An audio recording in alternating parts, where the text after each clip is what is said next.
Hi, everybody, and welcome to our session, How Organic Valley Uses AI and Video Insights to Deepen Understanding and Elevate Customer Storytelling. I'm Quirk's editor, Joe Ridholm. Thanks for joining us. Just a quick reminder that you can use the chat tab if you'd like to interact with other attendees during the discussion, and you can use the Q&A tab to submit questions to the presenters, and we'll get to as many as we have time for at the end. Our session is presented by NIT. Aneesh, take it away.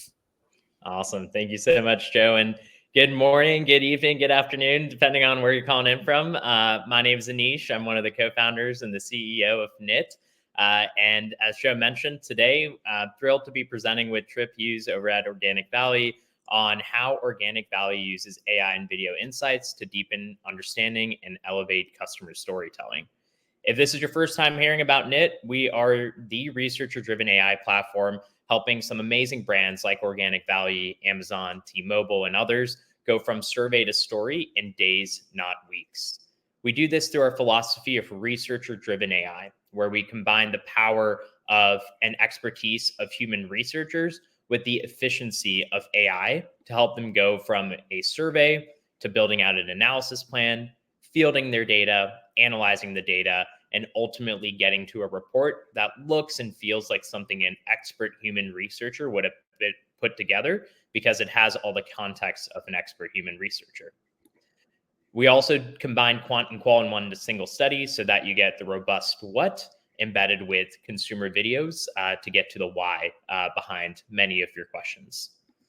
So with that, I'm excited to formally introduce Tripp, the Senior Director of Consumer Strategy over at Organic Valley. Tripp, thank you so much for being here today. Really excited to talk through some of the work we've been conducting these last couple of months. And to kick things off, would love to pass it over to you for a quick intro on yourself and your role over at Organic Valley. Yeah, thanks, Aneesh. Hi, I'm Tripp Hughes. I'm the Senior Director for Consumer Strategy and Brand Strategy over at Organic Valley. We're a farmer-owned cooperative based in rural Wisconsin, but we sell product throughout the U.S. and a few international markets. We've got farmers in approximately 28 states that own and supply the raw materials for the cooperative, and our job on the Organic Valley side is to turn it into value added products and market it. I spend a tremendous amount of time thinking about in talking to and getting in the heads of our consumers to help really direct and drive our strategy. And in that role, I'm constantly looking for partners and systems that can really help us get to things we haven't been able to get to before. And we're going to have a good time getting into that today because NIT really helped us solve something that we were struggling with and is continued to step up the game kind of year after year as we worked with them. Turn it back to you, Anish. Awesome. Well, thanks for that, Tripp. And before we dive in, Tripp, you touched on this a little bit, but Organic Valley is a very unique and mission-driven business, right? You guys are a cooperative, and I think that shows up in how you think about your marketing and research functions and the role of those functions within the business. Can you share a little bit more about how this corporate structure within a highly competitive industry drives how you think about the role of your team and the marketing and research team largely or more in general within the business? Yeah, for sure. The cooperative business model is really a different type of business model. I wish they taught it at more U.S. business schools. I know they do in Europe a good bit. But being a part of a cooperative is really kind of fundamentally about cooperating. It's about coming together with your partners to try to achieve something that you can't do on your own. Mm-hmm. And in the sense, from a marketing cooperative, we've got these family farmers, roughly 1,500 of them across the U.S., living independently, day to day, working, 7 days a week on their family farms. And to help them get to market, they pool together through this cooperative business structure. In that structure, then, we're on the business side, and our role is to figure out how to take this raw material from 1,500 raw material suppliers It happens to be highly perishable. We've got about 24 hours to figure out what to do with the raw product once it comes in and convert it into a finished good, which is often a gallon of milk or a block of cheese or a pound of butter. And once we turn it into those products, we again have a very short period of time to turn it around, get it out to our retail partners, and have them get it into the hands of our end consumers. And so cooperatively, we've always found that when we go to business with a partner, we really do try to treat it like a partnership. We try to treat it as if we're both trying to come out ahead from where we are. The idea of zero sum game is not really a part of the cooperative mentality. And so early on, I saw Aneesh was doing something really interesting, and I said, "Hey, I don't know where you're going with this. I like what you're doing. I think you can help us right away, and I think you'll continue to help us." And in that partnership, we struck up the ability to do a trial. We struck up the ability to get some tests running. Once those tests, we worked together to give feedback, what was working, what wasn't working. And the team consistently has been so responsive to working with us. And I think in the end, when we help them, it's making their product better too. So it's self-interest in our part, but it also is for the greater good. Absolutely. Yeah, very much a true partnership mentality working with y'all. And that's been one of my favorite parts about our work together, as well as some of the really cool insights that we'll touch on today. Now, Tripp, one of the things that you mentioned early on in our partnership was at Organic Valley, because of how it is structured and because you're trying to make your marketing and research dollars stretch as much as they can. You're always looking to experiment and think about research differently. And I Right. think you were one of the first to kind of introduce me to this idea of this research sandwich framework. So we'll kind of go through each step by step, or I guess slice by slice here over the next couple minutes. But before we dive in, could you just kind of set the context for what does the research sandwich framework mean to you? How have you guys thought about this, and when do you think about applying it within the business? Before we dive into the specific kind of ingredients within it. Well, I mean, of course, the ingredients have to have cheese, but we're covered there. Um, yeah, so we're constantly trying to figure out how to layer in components and how to. Uh, it's rare that we have a partner that solves everything we need to do, and especially as we're getting asked to do more and more with less and less budget. And so being able to go and as I'm working, whether it's through a new concept for a new product and innovation, whether it's working on positioning, whether it's working on insights, what we do is use at several stages of the game. We may start out and do complete open space exploratory. Once we've refined what that exploratory space is, we can quickly cycle back and start to hone in on what the concepts could look like. We pull back again and come back and really make sure we understand what the key motivations, what the key components are. And so it's very much a layered process that we go through. And I think that's really what we're talking about here, building out. Awesome. So let's dive into each one of those layers. So Trip, to your point, often you're starting off with more of that exploratory layer, and we've been supporting you guys there in your research, and hope to continue doing that as well. Could you speak a little bit more to like how you think about the structure of that? Like tactically, is this quant, qual, some hybrid of the two? And what are you hoping to get out of that first phase of research before you dive into the second and third? I mean, I'm going to state the obvious. The obvious piece is that you guys were early adopters of being able to do qual at scale. Mhm. And so where we traditionally might start with a quant or where we traditionally might start with a qual, we're able to do both with you guys. And so we're able to get some of those quantitative questions framed up and understood. And we're immediately able to also start to get some key exploratory in whether it's open ends or what we often do are the video questions. Mhm. And those video questions layered on to the quant part of it really kind of gives us a much better framework to start with.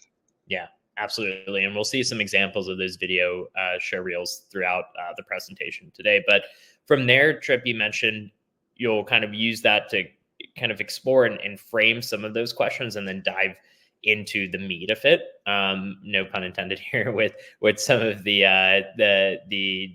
more deeper dives, the in-person explorations. So can you walk through a little bit more, like what is the value you're hoping to get out of that meaty part of the research there, the more deep dives, maybe even in-person stuff that you're doing? Yeah. So I think, as a researcher, as a strategist, I love being able to have conversations with people. And, quant doesn't let us do that. Even open ends don't really let us do that. And so the ability to get in and ask very specific questions is fundamentally key. And I'll give an example of something that I think we're going to share. So we were diving into the topic of wellness with our consumers. Mhm. And there's a lot of different aspects around wellness. It's taking care of us, it's self-care, it's nourishing deeply, all these different components. In the first run through with knit, we took apart and were able to deep dive in and get a base of what those core components were. In the second run through with knit, we were able to go in and start to take each of the components apart in depth. This set me up then to where I actually took that information, went out into doing some live ethnographies where we went shop along, we went in store. This wasn't with knit, this was with myself and my strategic partner. Mhm. And we found a lot more insights there that we were able to again come back in and double down and confirm kind of the structure of where we thought we were. And so, yeah, I guess I'm jumping ahead of myself just a little bit. You're good. You're good. And I think, just teasing that out a little bit too, to your point, when you do those deep dive, in this case, you went in person, started talking to customers, you do often have those questions. So could you speak a little bit more about the ability to then being able to double tap into some of those questions through that quant qual? What is that? Where is that unlock the most value for you all? Well, I think two parts. One is knit's pretty fast, right? And so we do a lot of iterative kind of uh, questioning. And so we'll do a round, we'll get the responses back, we'll find stuff right away that we want to build and incorporate into another round. Mhm. And with you guys, we often will shotgun. And so my main first round may have been somewhat singular on topic. Let's say it's wellness. But let's say in that wellness round, we came up with areas around nourishment, around self care, and around living your best life. And we're able to immediately then double tap into each of those in their own round. And again, I may end up getting even more insights out uh, in that round where we may even go one more round further. I'll give you an example. In this go around with you guys, we heard some insights about a key retail partner we were working with. So we circled back and we did another session just focused on the insights around how folks were viewing their shopping and their relationship to health and wellness with this key retailer. Mhm. And so it's a beautiful kind of chain that comes together. Yeah, absolutely. And I love the kind of layering of the research there, which is why, I think this sandwich metaphor is a great one. So to ground that into some tangible research here, Tripp, you mentioned you just wrapped up a pretty deep dive into this, exploring this topic of wellness and how consumers define and live well. There were a couple of themes that we wanted to explore with the audience today. starting with this theme of nourishment and the emotion behind it.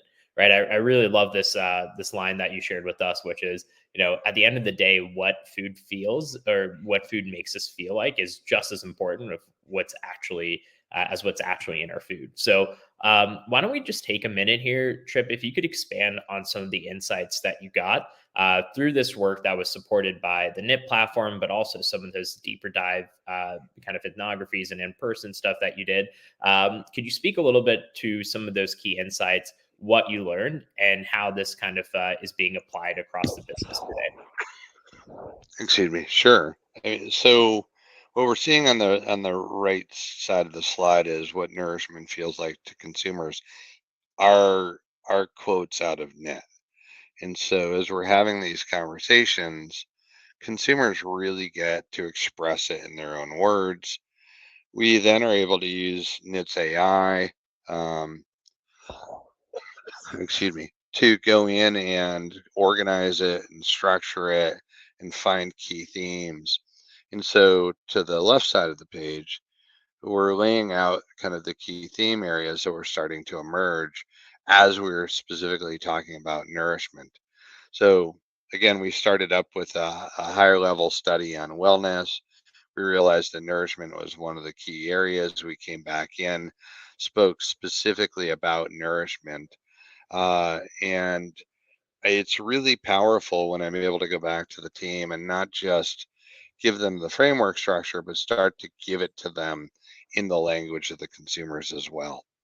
Absolutely. And to your point there, Tripp, I just want to take a second here to kind of walk everyone through how you were able to do that on the platform. So, as I mentioned before, the output of NIT is a report that looks and feels like something that an expert researcher would have put together. So, it has all the key takeaways, the insights, recommendations, and next steps.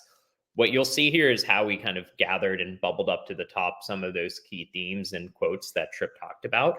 So our AI actually identified all of the key insights around this topic of nourishment, generated a sizzle reel, a show reel, a 1 to 3 minute long video of a compilation of people talking about that theme, which we won't look at right now, but we'll dive into later.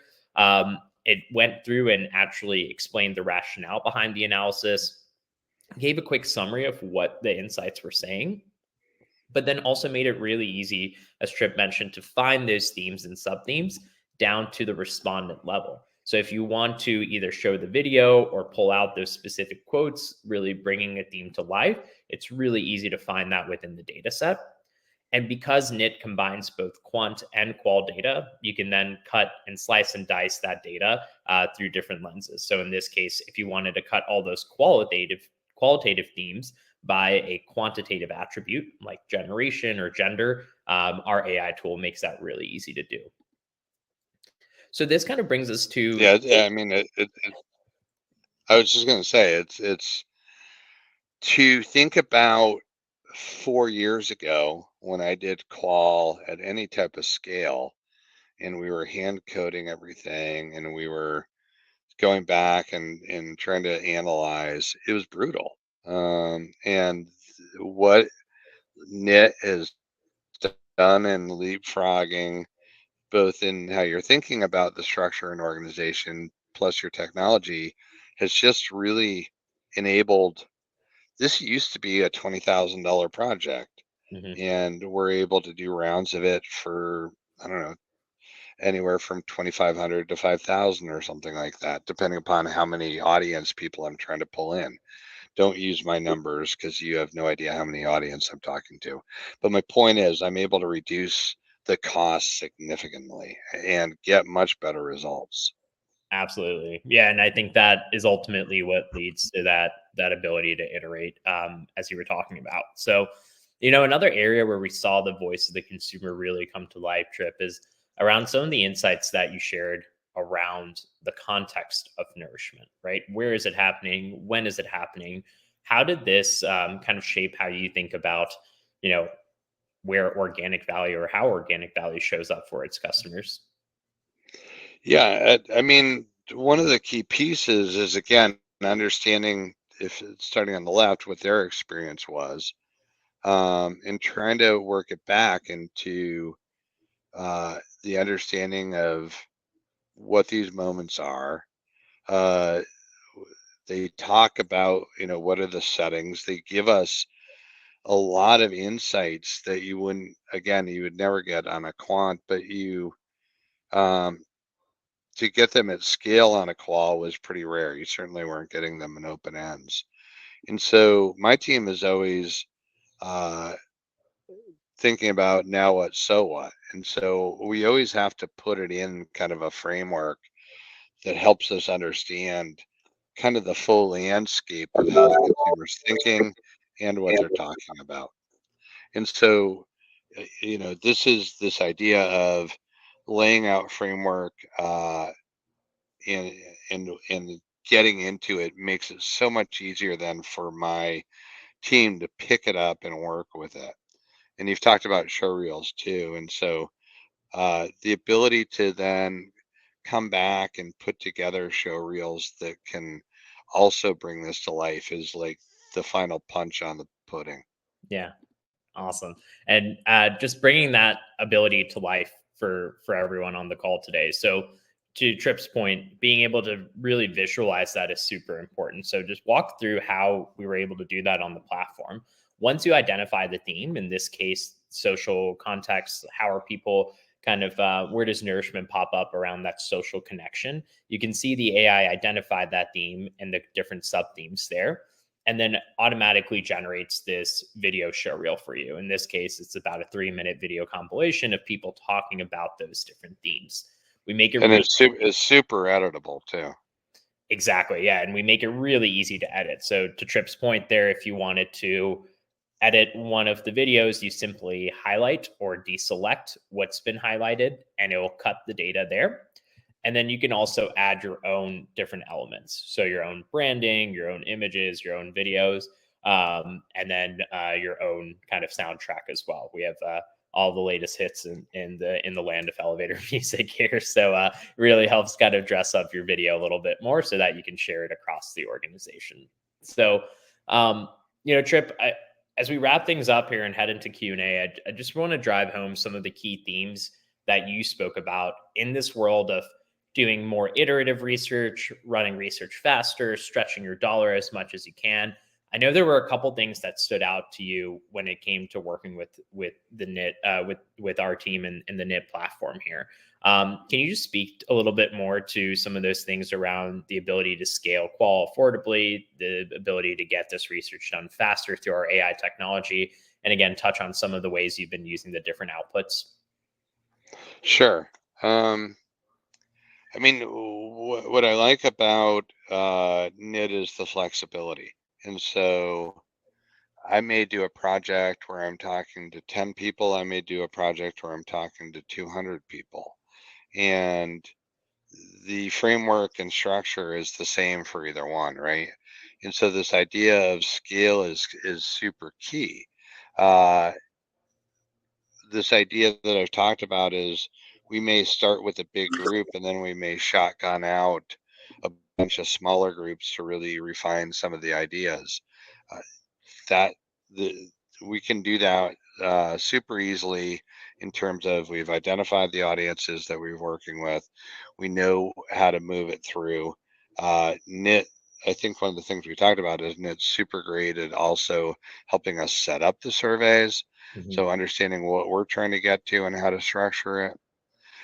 In terms of the affordability, I'm going to let you speak to that, but I can say I do this at a fraction of what we used to do it for, and I'm able to do therefore so much more of it.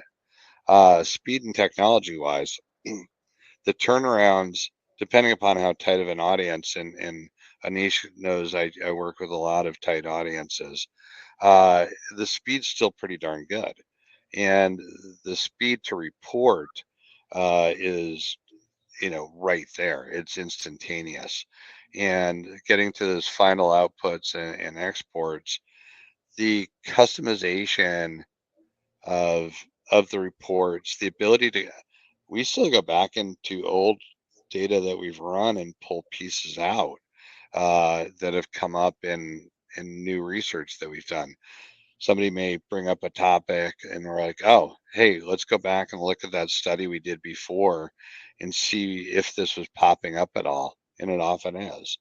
And so the ability to understand and move between uh, the different projects is pretty key for us. Awesome. Well, Tripp, I appreciate you kind of laying out the different ways you've been using it, kind of what stood out to you. And it's just really interesting to hear how you guys have really leaned into that iterative nature of research. I really think, one of the things that you said that really stuck out to me is with a lot of these new technologies, especially a lot of the AI technology out there, NIT included, you can just run new types of research faster at a different scale and at a different price that allows you to maybe run it even more than ever before, and that opens up a lot of new ways about thinking about research and a lot of new cases for research, which it's just been awesome working with you guys this last year or so, seeing that come into play. One Now, yeah, one piece I would say is somebody asked me, is this AI? Are you talking to AI like bots or whatever? And I'm like, no, we're talking to a real audience. AI is just the analytics. yeah, absolutely. Yeah, we're big believers in talking to your customers directly. So we have a couple minutes here. I'll pass it over to the audience here for any questions. I know we have a lot of folks in the CPG and food manufacturing space, either listening to this webinar after or attending it live. Just want to plug, we did just release a report a couple weeks ago called What's in My Food, that dives into consumer sentiments around artificial dyes, ingredients, super relevant and timely with some of the policy changes happening here in the US. So check it out. We dive deep into a lot of the topics that are helping our partners kind of navigate some of these changes, and would love to share some of those insights with the broader community. So it's available on our website here for free, and we'd love for you guys to check it out. With that, I'll pass it back to the Quirks team for Q&A. I know we have a couple questions here in the chat that hopefully we can get to. Yeah, it looks like I think, Aneesh, you would probably be best in addressing these. Just a lot of questions just about recruitment and the audience pool and that kind of stuff. So I guess you could talk about how people are recruited, and then what their time commitment is in terms of the process and all those things. Yeah, absolutely. So I mean, look, we have access to about 60 million plus consumers across the globe. I saw there's a couple questions about B2B and hard to reach audiences. We can definitely do that. You can ask Tripp. It sometimes takes a little bit of an iteration to get it completely right, but we're really good at getting some of those niche audiences for you, whether that's like B2B, C-suite, and I think in terms of being able to recruit, one of the things that we put a lot of effort and focus on is high quality data. So we actually have AI that sits on top of our surveys as respondents are taking these surveys that look at 7+ different parameters when it comes to even just the videos. So everything from audio and visual quality to making sure they're speaking on topic, that they are who they say they are. So data quality is something really important to us, and something we work really closely with our partners to fine tune for them. Sure. Tripp, I had a question for you. I'm wondering, with your audience of your farmer customers, or cooperative owners, do they have any issues with or care about using AI or other high tech types of things to gather insights from the end consumers? It's an excellent question. I mean, so the first thing is we're not using AI to gather insights per se. We're using pretty straightforward video capture tool. The AI is in the analysis part of it. 55% of our ownership are plain community Amish Mennonite. And so uh, the topic of technology, we know that our business uses AI, but it uses it in smart and safe and known ways. And so we understand what the parameters are. Our legal team worked through it on the contract to make sure we've got control of our data and how it's getting used. And so we're in a pretty safe and secure environment in that regard, considering we're a fairly cautious group to begin with. So great question. Sure. We are out of time. Thanks everybody out there for the great questions. I know the people from NIT can follow up with the question askers later to answer some of their questions. But thanks everybody out there for joining us, and thanks to Aneesh and Tripp for an interesting presentation. Enjoy the rest of your day. Awesome. Thank you. And thank you, Tripp, for making the time. Yeah. Really appreciate it. Likewise. Thanks.